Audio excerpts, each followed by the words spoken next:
हाँ भाई, आज जो है चर्चा का जो विषय है वो है सच्चा त्याग। इस पर बात चर्चा हो रही है। आपके हमारे सामने कुछ लोग बैठे हुए हैं जो इस पर चर्चा करने में हमारा साथ देंगे, और आप लोग का जो साथ देंगे उसके लिए बहुत बहुत धन्यवाद। आपके अपने प्रश्न होंगे और हमारे उत्तर होंगे। ठीक है, तो सच्चा त्याग निकला है आज का न्यूज़पेपर में, इस पर चर्चा हो रही है। इन्होंने बताया कि खिड़की खोलते ही सूर्य का प्रकाश घर को प्रकाशित कर देता है। इसी तरह जीवन से अशुद्ध तत्वों का निकाल देने पर शुभ का आगमन स्वतः ही हो जाता है।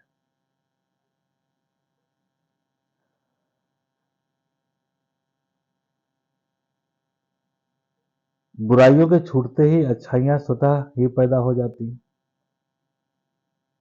अर्थात काम, क्रोध, मोह, ईर्ष्या, द्वेष आदि बुराइयों के छूटने पर दया, करुणा, श्रद्धा, प्रेम, विश्वास आदि स्वयं आने लगते हैं। तो इनका ये कह रहे हैं कि जिस प्रकार हम खिड़की खोल देने पर घर की सूर्य का प्रकाश हमारे घर को उजाले से भर देता है, उसी तरह से जब हम अपने आसपास से जो काम, क्रोध, मद, लोभ, मोह, ईर्ष्या, द्वेष वगैरह इस तरह की जो चीजें हैं उनको हटा देने के बाद जो बचता है वो दया, प्रेम, करुणा इत्यादि अच्छी बातें बचती हैं। सवाल ये है कि अच्छी क्या है और बुरा क्या है। अच्छा क्या है और बुरा क्या है। देखिए, अच्छा और बुरा की कोई परिभाषा नहीं। इसकी जो परिभाषा है वो व्यक्तिगत होती है, व्यक्ति की अपने मनः स्थिति, उसकी जो मन की स्थिति है, कंडीशन है, दशा है, उस पर, उसके आधार पर वो सुख का अनुभव करता है और दुख का अनुभव करता है। बहुत सारी चीजें हैं, जैसे एक उदाहरण के तौर पर नॉनवेज जो खाने वाला व्यक्ति है उसको नॉनवेज पसंद होगा, जो नहीं खाता है उसको नहीं पसंद होगा। ठीक। कहने का मतलब ये है कि जो भौतिक जगत है अथवा अभौतिक जगत है, ये स्वयं में ना अच्छा है और ना ही बुरा है। जब स्थितियां अनुकूल नहीं होती हैं तो अशुभ की कंडीशन होती है, जब अनुकूल होती हैं तो शुभ की कंडीशन होती सर ये शुभ और अशुभ क्या है? मतलब लोग भी सारे कुछ शुभ चीजें मानी जाती हैं और कुछ अशुभ चीजें। है। देखिए तो ये ऐसा है। क्या? हाँ, देखिए ऐसा है कि जो शुभ और अशुभ है ये है कुछ नहीं, बस उसकी व्यक्ति जिसमें अनुकूलता महसूस करता है वो शुभ हो जाता है उसके लिए, और जिसमें प्रतिकूलता महसूस होती है, अनुकूलता नहीं होती, उसे वो अशुभ मान लेता है। बस इतना ही सा अंतर है एक्चुअल में। इसीलिए मैंने बता दिया, कोई भी भौतिक पदार्थ, ठीक है, और या अभौतिक, भौतिक या अभौतिक दोनों चीजें हो सकती हैं, ये अपने में ना तो शुभ है और ना ही अशुभ है। एक चाकू, चाकू जो है ना तो शुभ है और ना ही अशुभ है। उस चाकू का उपयोग करने वाला उस चाकू का शुभ उपयोग करेगा या अशुभ उपयोग करेगा, ये उसके अपने विचार पर, उसके मन की कंडीशन पर, मन की दशा पर निर्भर करता है। समझ रहे हैं ना। हाँ सर। तो कुल मिला के कहने का मतलब ये है कि भौतिक और अभौतिक दोनों ही चीजें अपने में शुभ और अशुभ के गुण नहीं रखती। ये हमारा जो है मस्तिष्क है जो उस पर विचार करता है और अपने अनुकूलता के आधार पर वो शुभ और अशुभ की व्याख्या कर लेता है। बात क्लियर। जी। फिर आगे ये कह रहे हैं कि हाँ, तो इन्होंने ये बताया कि जब आपकी बुरी चीजें हट जाएंगी तो आपको पहले, सबसे पहले ये देखना है कि आखिर बुरी जो चीजें हैं या अशुभ चीजें जो हैं वो आपके पास क्या है। क्या गुस्सा आपको पसंद है? क्रोध नहीं पसंद है। क्या काम वासना आपको पसंद है? नहीं पसंद है। द्वेष पसंद है? नहीं। नहीं पसंद है। तो जो जो चीजें आपको नहीं पसंद हैं या जिन्हें आप स्वीकार नहीं कर पा रहे हैं, वो अगर आपके अंदर भी हैं, ठीक है, तो उनको आप अलग कर दीजिए, हटा दीजिए। तो बचेंगे क्या? शुभ, जो जो जिसके आप अनुकूल रह सकते हैं। तो आपको पसंद क्या है? पसंद है प्रेम, पसंद है दया, पसंद है करुणा। ये सारी चीजें, या देखिए ऐसा है, ये भी होती नहीं है आपके अंदर। एक सेल या एक जीव जो है वो स्वभावतः उग्र होता है। ये प्राकृतिक गुण है। उग्र इसलिए होता है क्योंकि वो जीवन के हर क्षण संघर्ष कर रहा होता है, और संघर्ष में आकुलता, व्याकुलता और गुस्सा आता ही आता है। उसको झुंझलाहट महसूस ही होगी, समझ रहे हैं? तो ये उसका प्राकृतिक गुण है। ये अगर आप किसी बच्चे को या किसी भी जीव जंतु को आप फ्री छोड़ दें तो कुछ खास कंडीशन पर वो शांत रहेगा, और कुछ खास जब छेड़ेंगे तो वो क्रोधित हो उठेगा। इसका मतलब ये हुआ कि दोनों ही चीजें उसके अंदर मौजूद है, या यूं कह सकते हो दोनों ही चीजें नहीं मौजूद है। दोनों दशाएं या तो है और या फिर नहीं है। जिस मात्रा में जो चीज रहती है उसी मात्रा में अपोजिट भी चीज वो होगी। अगर कोई व्यक्ति बहुत क्रोधित प्रवृत्ति का है, घृणित प्रवृत्ति का है, तो जिस समय वो शांत होगा वो उतना ही करुणामय और प्रेमी और दयावान होगा। ये बिल्कुल तय है, क्योंकि एक के बिना दूसरे का अस्तित्व ही नहीं है। हम कल्पना भी नहीं कर सकते। दुख है तो ही सुख होगा। जितनी मात्रा में दुख वो भोगता है कोई व्यक्ति, सुख उतनी ही मात्रा में उसे सुख का अनुभव दिलाता है। समझ रहे? कड़वा जो है जब आप खाते हैं तो जितना ज्यादा कड़वा खाते हैं, मीठा जो है आपको उतना ही अच्छा लगता है। समझ रहे हैं कि नहीं समझ रहे? तो ये दो चीजें साथ में रहेंगी हमेशा। आप कितना भी कोशिश कर लें कि अलग कर पाए, तो अलग करना बहुत मुश्किल है। अलग हो सकता है, ऐसा नहीं कि हम कह रहे हैं कि अलग नहीं हो सकता, लेकिन अलग तभी हो सकता है कि वो तब जब ज्ञान की चरम सीमा पर आप हो। हमसे किसी ने पूछा था ईश्वर का क्या है या कौन है। मैंने कहा ईश्वर एक भ्रम है, मनुष्य के मस्तिष्क का एक भ्रम है, और उस भ्रम को मिटाने के लिए अर्थात ईश्वर को पाने के लिए आपको ज्ञान के सर्वोच्च शिखर पर पहुंचना होगा। भाई एक आप ऐसी चीज को जानने की कोशिश कर रहे हैं, प्रयास कर रहे हैं, जो अभी तक जिसको किसी ने नहीं जाना है, ना ही समझने की कोशिश करी है। लेकिन ऐसा भी नहीं है कि उसको जाना नहीं जा सकता या समझा नहीं जा सकता।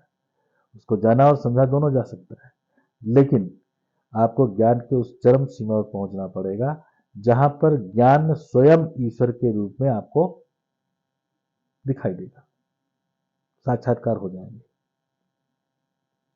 जो कि अभी तक संभव नहीं हो पाया।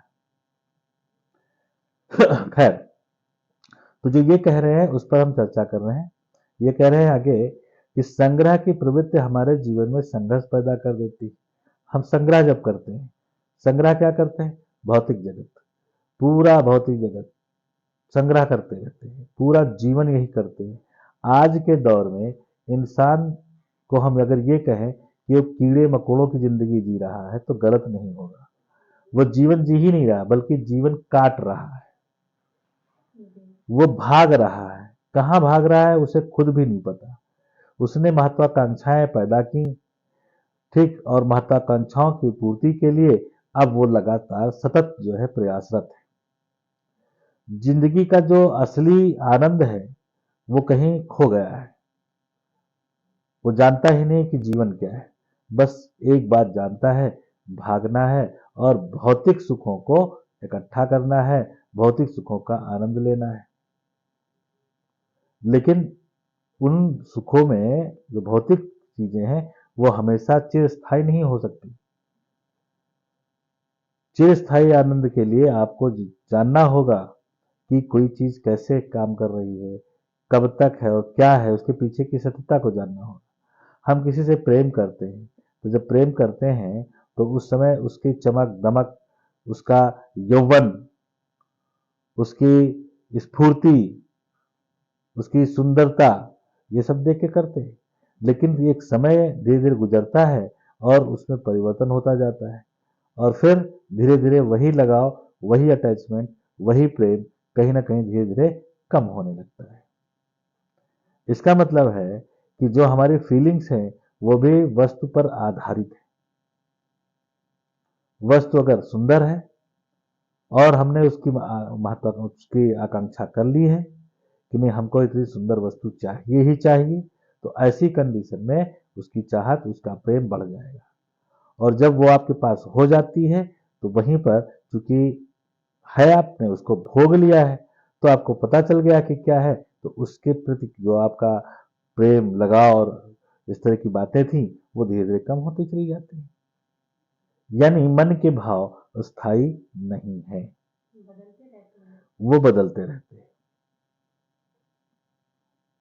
कभी आप देखिए कि बहुत सारे ऐसी कंडीशन होती है जब आप बहुत परेशान हो किसी बात को लेकर के, और आपका सबसे प्रिय जो चीज है वो आपके पास हो, तो वो भी अच्छी नहीं लगती है, आप उसको हटा देते हैं। तो इसका मतलब ये है कि आपका मस्तिष्क जो है, आपका जो भावनाएं हैं वो स्थायी नहीं है, वो बदलती रहती है। तो यहाँ जो बात कही गई है कि बहुत सारा भौतिक जगत में कलेक्ट करता हूँ, और उस कलेक्शन के बाद उसका जो क्या करते हैं हम लोग, इकट्ठा करने के बाद उसको मेंटेन कर रखने की कोशिश करते हैं। हमने मकान तो बनवा लिया, रहने के लिए सिर्फ 2 प्राणी, 3 प्राणी, 4 प्राणी हैं, हस्बैंड वाइफ और बच्चे। लेकिन मकान जो बनाया वो 3 मंजिला बना लिया, एक मंजिल में 5 5 6 6 कमरे हैं। अब ऐसी कंडीशन में उसकी बना तो लिया, पैसा था, बन गया, लेकिन जब पैसा खर्च हो गया, उसके बाद जब हमको उस मकान को मेंटेन करना पड़ रहा है, उसका रंग रोगन, उसकी साफ सफाई, ये जो करना पड़ रहा है, आपका समय, पैसा, सब उसमें जा रहा है। एक और जो खास बात होती है वो ये कि जब आप कोई भौतिक जगत में निर्मित कर लेते हैं, कोई चीज, भौतिक वस्तु को कलेक्ट कर लेते हैं, तो आप उससे स्वभावतः चिपक जाते हैं, ठहर जाते हैं, जुड़ जाते हैं। और जब जुड़ गए, कहीं पर आप ठहर गए, तो इसका मतलब है कि जैसे ठहरा हुआ पानी गंदा हो जाता है, वैसे ही आप भी गंदे हो गए। गंदे होने से मतलब है कि जीवन के, संसार के और सुखों से आप वंचित हो गए। आप उस चीज को छोड़ करके कहीं जा नहीं सकते। बिल्डिंग बना ली, अब बिल्डिंग को ताला बंद करके तमाम सारी अच्छी चीजें घर में रखे हुए हैं, ठीक है, ताला बंद करके आप कहीं जा नहीं सकते। जाएंगे तो फिर लौट के वहीं आएंगे।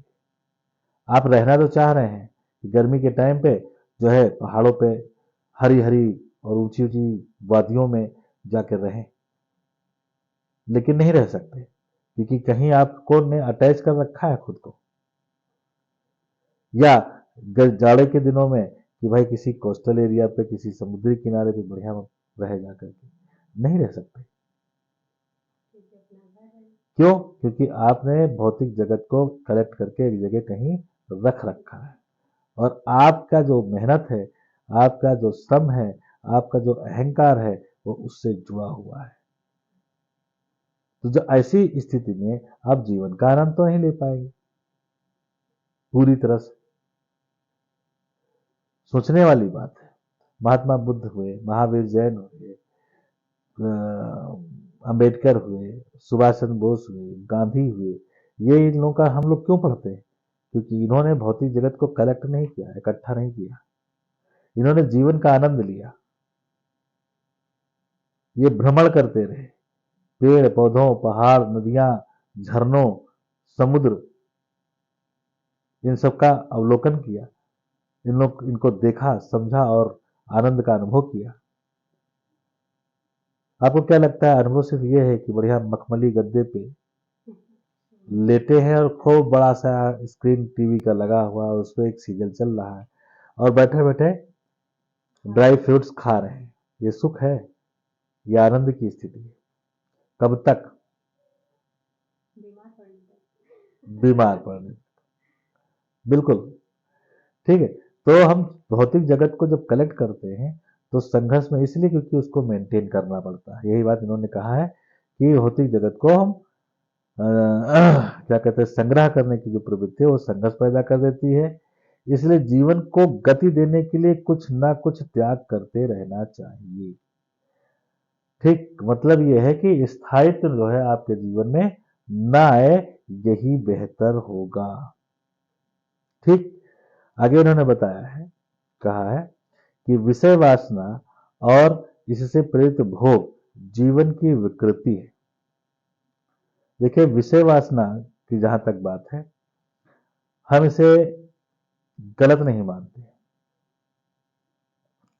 तमाम सारे लोगों ने एक बात कही है, वो बात ये कही है कि भौतिक जगत जो हमारे आसपास जो चीजें हैं वो उपभोग के लिए हैं, उनको सजा कर रख लेने के लिए नहीं होती। किसी भी चीज का जो सौंदर्य है, किसी भी चीज की जो गुणवत्ता है, वो उसके अपने जो जिस उद्देश्य से वो हुई है उस उद्देश्य की पूर्ति पर ही है। उदाहरण के तौर पर देख लेते हैं, मान लीजिए कि जूता है एक, या कोई शर्ट है। उस शर्ट को आप ला करके खरीद के अलमारी में रख दीजिए, तो क्या वो उसका उद्देश्य पूरा हो गया? बेकार है। वो तभी बढ़िया है जब उसको आप पहने, उसको धारण करें, नहीं तो कोई मतलब नहीं उसका। तो ठीक उसी तरह से जो भौतिक चीजें हैं उनका जो है हम अच्छे से तरीके से उपभोग करें, यही चीज बात बताई गई है। इसलिए विषय वासना और इससे प्रेरित भोग जीवन की विकृति है। ये जो विकृति कही है ये मैं नहीं मान सकता। हाँ, एक बात है, चलते रहने की जो बात है, ऐसा नहीं होना चाहिए कि हमने जो है एक शर्ट ले ली, अब वो शर्ट तब तक नहीं छोड़ रहे हैं जब तक मृत्यु नहीं हो जाती। हाँ, मतलब ये है कि कहीं पर आप चिपक कर अगर रह जाते हैं तो वो गलत है। ठीक है, विषय होते ही हैं वासना के लिए, पाने के लिए, उसमें वास करने के लिए, उसमें विचरण करने के लिए, उसमें आनंद लेने के लिए। लेकिन इसका यह मतलब नहीं है कि आप उसको बांध कर रखें अथवा उससे आप स्वयं चिपके रहें। ये बिल्कुल सही नहीं है। तो यहां जो बात कही जा रही है वो यही कही जा रही है। तो ये विकृति नहीं है। हाँ, उसकी विकृति तब मानी जाएगी जब आप उससे चिपक जाएंगे, उसके बिना नहीं रह सकते।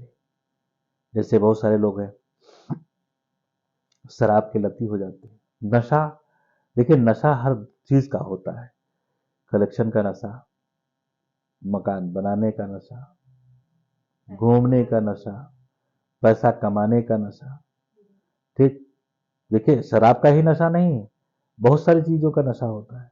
लेकिन ये नशा तब कहा जाता है जब उसकी आदत बन जाती है, यानी जो दूसरे अन्य जो आपके जीवन संबंधी कार्य हैं वो ना करके आप उसी काम में रात दिन लगे रहते हैं। इस कंडीशन को हम नशा कहते हैं, और ये नशा जो है वो सही नहीं है। ठीक, आगे बताया गया है ये त्याज्य हैं क्योंकि इनके रहते हुए जीवन में उच्च आदर्शों की प्रतिष्ठा संभव नहीं है।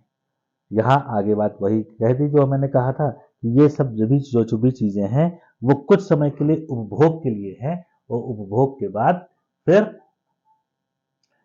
अरे इसको ऐसे समझिए, आप समझ जाएंगे कि अगर भोजन में आपकी पसंद की कोई चीज, दाल चावल सब्जी रोटी है, वो आप लगातार खाते रहे,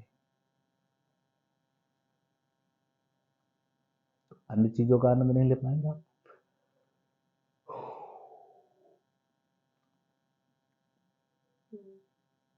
अन्य जो खाद्य पदार्थ है उसका आनंद आप नहीं ले पाएंगे। उसका आनंद लेने के लिए आपको इन सब चीजों से बाहर भी जाना है, तभी आनंद मिलेगा। यही बात यहां पर कही गई है। ठीक है, इसके बाद बताया है कि विषय भोगों का चिंतन जीवन में कई तरह की विषमता पैदा कर देता है। ठीक है, ये कह रहे हैं कि अगर हम वर्तमान में हैं और वर्तमान में भविष्य के किसी विषय को भोगने के मूड में हैं, उस पर चिंतन कर रहे हैं, उस पर विचार कर रहे हैं, तो न तो आपका भूत रहा और न वर्तमान में रहे आप। वर्तमान में जो काम कर रहे हैं उस काम में आपका मन नहीं लगेगा। ठीक, तो आगे इन्होंने ये बात कही है, तो ऐसी चीजें जो है, ऐसी स्थिति ना हो। विषयों का चिंतन करने से उनमें आसक्ति पैदा हो जाती है।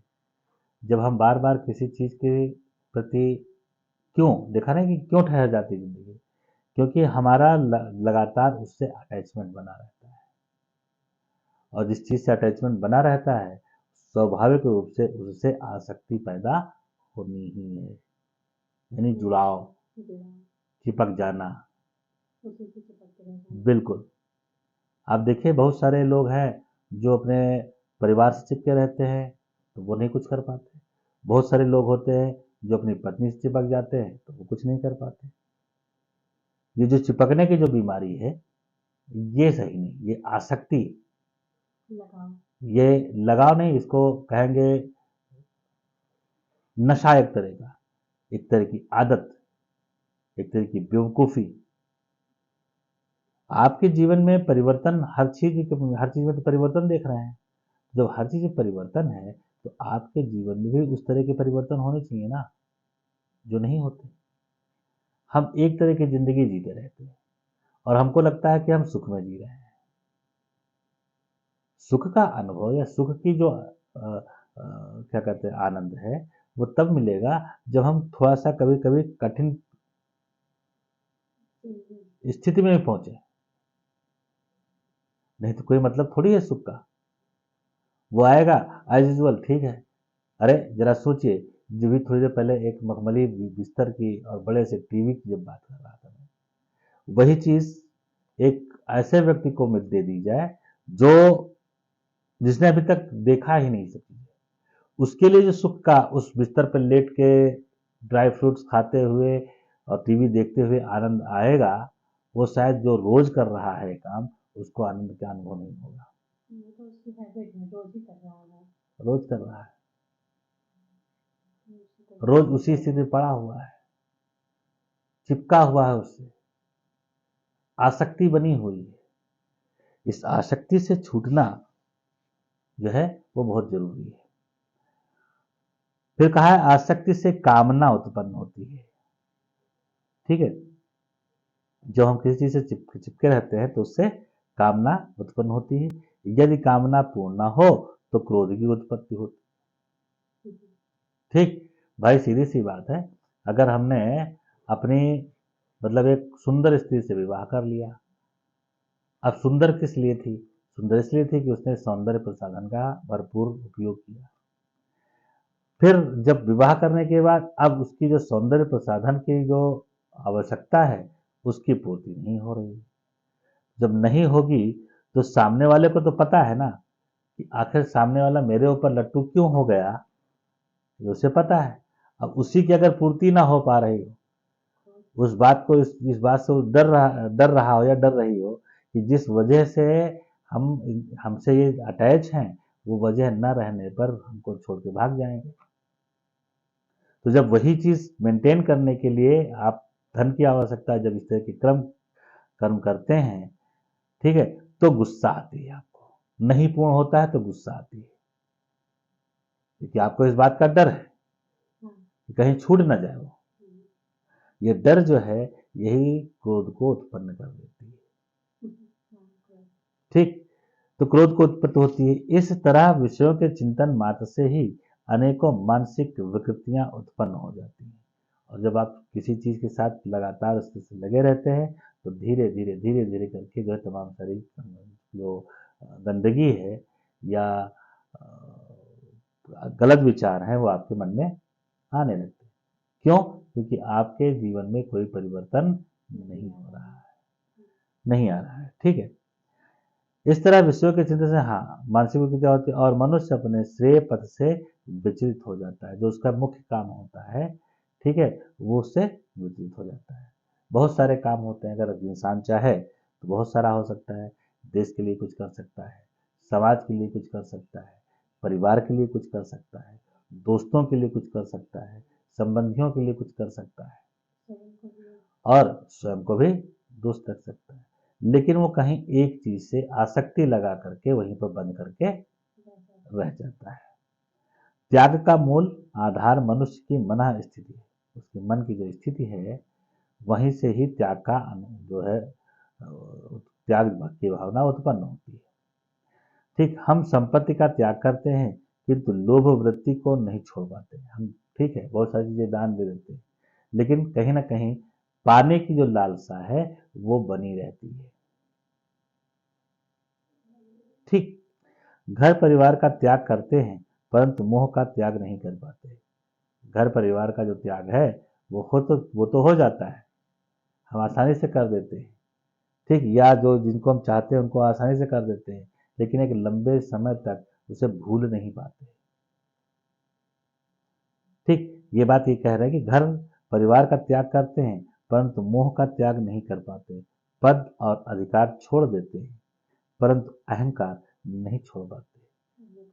हाँ, पद का अहंकार छोड़ देने के बाद वो अहंकार और बढ़ जाता है। इसलिए क्योंकि जो दूसरा है वो आपको उस पद पर आसीन जब नहीं पाता तो आपके, क्योंकि पद की अपनी एक गरिमा है, जब उस गरिमा के ना होने पर आपके दूसरे के व्यवहार में जो परिवर्तन आता है, ये परिवर्तन आपको क्रोधित कर देता है, और ये और ज़्यादा हो जाता है इसी वजह से कि भाई बार बार उसको बताना पड़ता है कि मैं ये हूँ, मैं रिटायर्ड IAS हूँ, मैं सेवानिवृत्त अधिकारी हूँ, उसे हर जगह बताना पड़ता है। जब होता है तो कोई समस्या नहीं, क्योंकि अब जो है जो लोग आपसे लगे हुए थे उनका स्वार्थ सिद्ध नहीं हो रहा है। जब सिद्ध नहीं हो रहा है तो भागने लगते हैं, आपकी सुनना कम कर देते हैं, और जब सुनना कम कर देते हैं तो आपको लगता है गुस्सा, अति क्रोध। यही बात यहाँ पर कही गई है। तो मोह का त्याग नहीं कर पाते, पद और अधिकार छोड़ देते हैं परंतु अहंकार नहीं छोड़ पाते, इसलिए हम सदैव अशांत रहते हैं। त्याग यदि सच्चे मन से किया जाए तो उससे शांति और संतोष की प्राप्ति होती है। ठीक, जब हम अपने पास से निरर्थकता को हटा देते हैं तभी नएपन की संभावना की राह खुलती है।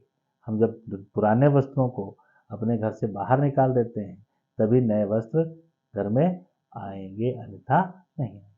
आवश्यकता ही नहीं होती। अगर 10 जोड़ी कपड़े हैं तो पता चला कि आज चलो ठीक ये पहन लेते हैं, फिर कुछ दिन में इसे ये पहन लेते हैं, फिर वो पहन लेते हैं, इसका बाद सर्कुलेशन फिर से पहले वाली जो है वो आ जाती है। इस तरह से आप उन चीज़ों से दूर नहीं हो पाते, यानी कि नई चीज़ जो है आपके यहाँ नहीं आ पाती।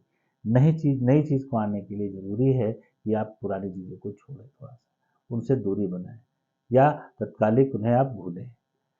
नए विचार कब आते हैं मस्तिष्क में? नए विचार तब आते हैं जब आप पुरानी चीज़ को छोड़ते हैं, पुराने विचारों को छोड़ते हैं,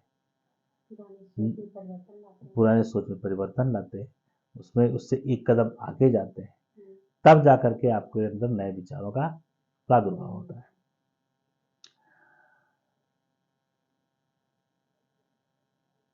त्याग यदि सच्चे मन से किया जाए तो उससे शांति और संतोष की प्राप्ति होती है। जब हम अपने पास की निरर्थकता को हटा देते हैं तभी नएपन की संभावना की राह खुलती है। इसलिए त्याग को प्रगति का नव चरण कहा गया है।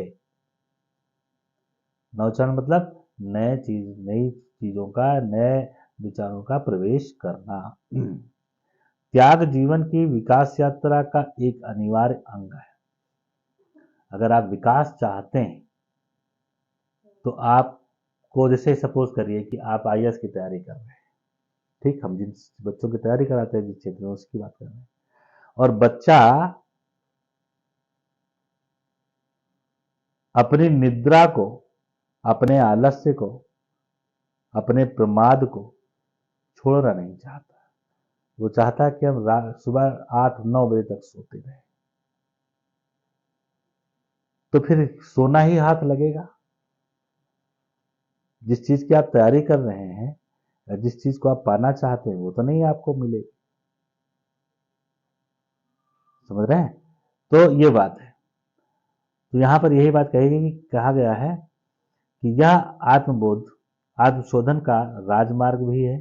एक को छोड़ने पर ही दूसरे की प्राप्ति संभव होती है। त्याग बिना उन्नति का मार्ग प्रशस्त नहीं होता।